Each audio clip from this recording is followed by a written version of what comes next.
In this episode of the Nurse Practitioner Podcast, Lisa Bonsall discusses reflections on 2020 and using our voices to drive change.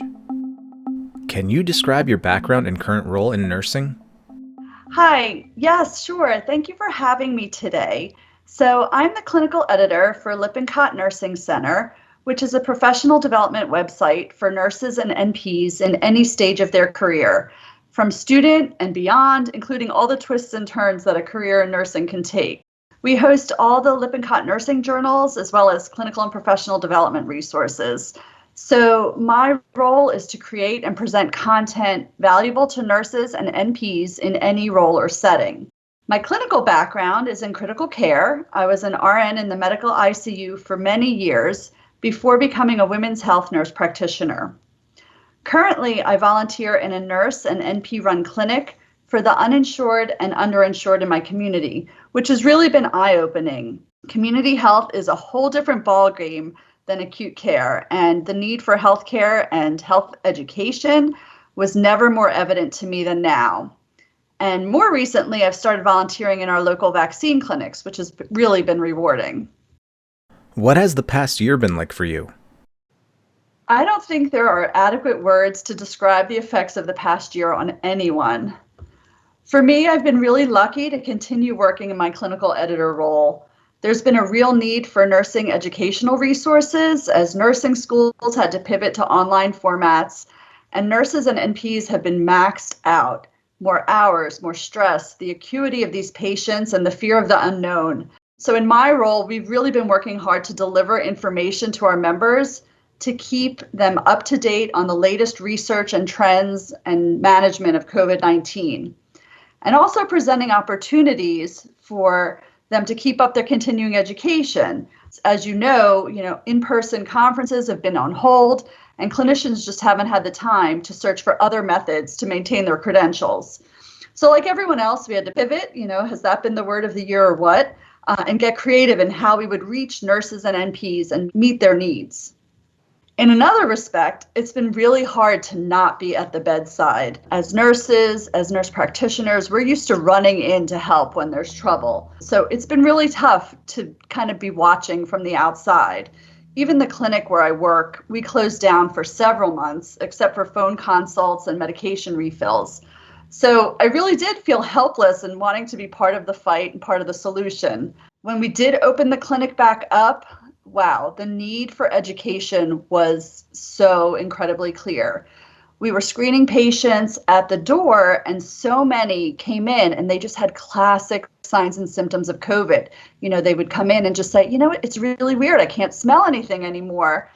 And they didn't know that that was a classic symptom of COVID. So then we were trying to hook them up with testing, and that was very challenging. So, that was really eye-opening. And now what we're seeing in our patients is that the food insecurity is a real problem. They're out of work and they're just, they're running out of food before they get that next paycheck or unemployment check to be able to buy their supplies. So it's we're seeing the effects kind of outside of the hospital because that's the setting that I'm in. The other thing was, just watching my friends and colleagues fight this battle in acute care, putting themselves and their loved ones at risk. It was just really hard watching my friends, even my orientees from back in the day, these young nurses that I precepted who now are senior nurses in the ICU, and they're spearheading their COVID units. My husband is a respiratory therapist, and he's been working outpatient in a clinic for 10 years, but he was back in the ICU for 10 months and, back to working 12-hour shifts and just, dealing with these COVID patients who are so sick and trying to manage their ventilators and just seeing the stress and, him coming home and having to find that balance to get some rest and relief, but also protect the rest of us. So I was really proud of everybody, fighting so hard, but I really felt this urge to be by their sides, helping in the fight. Fortunately, they didn't need me. I did apply to help, but my help wasn't needed. So that was fortunate for them. They had enough staffing. But later on, more recently, when I could get involved with helping with vaccinations, I have. And it's been really rewarding. People are just so so incredibly grateful that we have, another tool in our pocket to fight this pandemic. What does resilience mean? Is resilience a realistic goal for nurses and NPs? Resilience. We hear that word a lot lately. I feel like it's kind of becoming a buzzword similar to compassion fatigue or burnout. To me, resilience means being able to face challenges again and again and getting stronger all the while. And for sure, nurses are resilient. Nurse practitioners are resilient. And there's been no test of resilience like COVID-19. I worry, though, that we may be doing a disservice by setting this expectation that it's the clinician that must be willing and strong enough to keep facing adversity and keep fighting this battle. Or even setting the expectation that an individual is responsible for maintaining or achieving resilience. I think there comes a point where we have to be okay with saying we need help. We need support, we need the resources to achieve and maintain our resilience.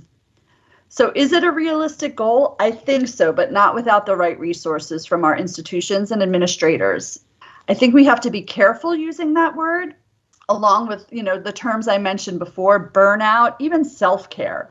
It puts the onus on the individual that they have to resolve the issue or improve their situation. And how can we be resilient, especially now, fighting COVID-19? This battle is not over. We need the right resources in place to do our jobs and to protect ourselves and our patients. And this has to come from our work environment. Clinicians on the front line have been putting their physical and mental well-being on the line each and every day. Add in the acuity of the patients, witnessing patients dying without family and friends nearby.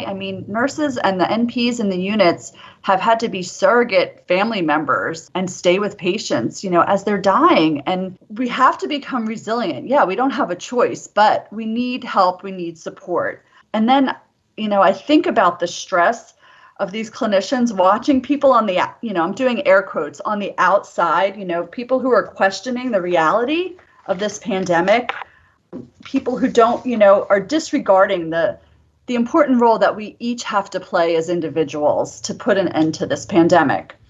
Our clinicians are at risk, and they need to be and they need to feel valued and supported. I do think these experiences will be transformative. I think we have to look for ways to incorporate them and add to the meaning of our lives and of our work. But like I said, we're still facing a harsh reality.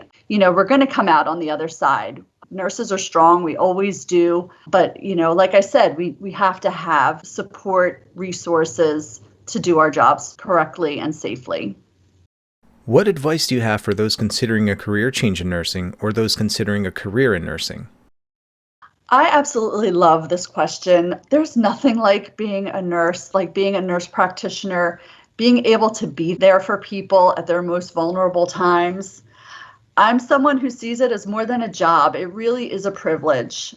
And what amazes me is how many different opportunities there are. I think even people who are nurses, who are NPs, or those aspiring to join the profession, they don't even realize the opportunities that are out there. I never knew I could be doing what I'm doing now. When I was back in school, I never thought I would not be at the bedside full time. I never imagined working in publishing and, developing professional development opportunities to support clinicians. It's really been eye-opening. And then I see what other people are doing in research and education. Part of my role as a clinical editor is talking to nurses, talking to nurse practitioners. And I always ask them, share your nursing journey with me. And it amazes me because so many have these incredible stories, and they all say, I never imagined I would, I always thought I would be a pediatric nurse. I never imagined I would be, a hospice NP or, I feel like we have to be open to all the opportunities and really, be aware of what's out there. My advice would be talk to other people. If you have the opportunity to shadow someone doing a job that you're considering, definitely go for it. Pursue your dream, but always be open to new experiences. Someone once said to me that sometimes other people see in you things that you don't see in yourself.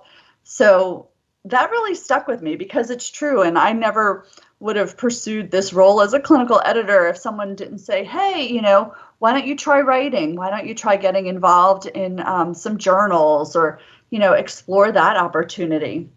I say when someone asks you to join a committee or take on a new responsibility, try it because you really don't know where it's going to lead.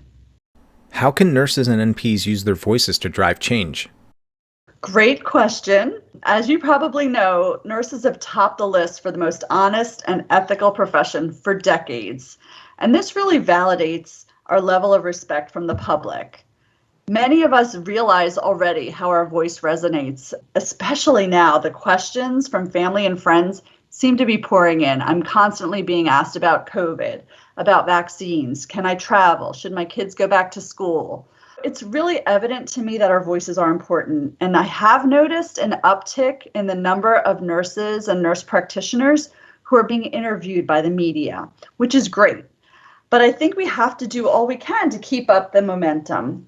I encourage everyone to stay informed on how we're being represented in the media. Seek out opportunities to share your story. Seek out those opportunities, but also be open when someone asks you to tell your story, whether it's in your institution or somewhere in your community, or even on a national or global stage. Speak up. Share your work, especially now. The innovations that nurses and nurse practitioners have developed over this past year are amazing. We're troubleshooters. We find a way to get the job done. And I think that we really need to share how our work impacts health and how many roles we have. The other way to share your voice is social media, which really is a powerful outlet to inform and educate, but definitely use caution, always be respectful, maintain professionalism and privacy. And then lastly, I encourage everyone to write for publication because, that's the field I'm in, and I think it's a great way to document your experiences and share your knowledge. What role do you see nurses and NPs having in the future of healthcare? This is another good question. As clinicians, we know that certain communities are impacted differently by disease and infection. We know that racism itself is a public health issue. But I think it's important that the public knows that as nurses and as NPs, that's part of our training to assess and always be reassessing those social determinants of health. So the neighborhood and built environment, security, prevention, education, and economic stability. We ask those questions. We take the histories and we're always asking patients, okay, so where do you live?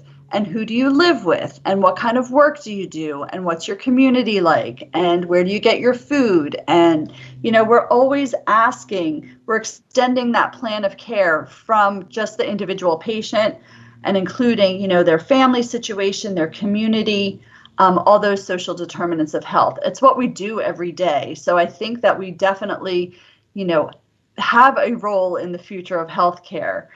COVID has certainly changed the landscape, but we're positioned to extend our impact beyond the clinical setting. We have to continue to be an example to those around us. Our education and experiences, are unique and they make us instrumental to move healthcare forward. And we have to hold ourselves accountable, our leaders accountable. But I do think that the future of healthcare depends on us. We have a big role to play. We're team players. We look at the whole picture, and we have to keep up this momentum to make sure our voices are heard and that change happens. Lastly, I want to say to all the listeners, this is Nurses Month, so happy Nurses Month. I hope that you're getting the recognition that you deserve. Stay safe and be well. And I think you're amazing. I know you're amazing. You're doing incredible work, and I just wish you all the best. This podcast does not constitute medical advice and should not be taken as such, and does not replace professional judgment or advice. The ideas and viewpoints expressed in this podcast do not reflect the official position of the speakers, authors, affiliated organizations, the Nurse Practitioner Journal, or Wolters Kluwer.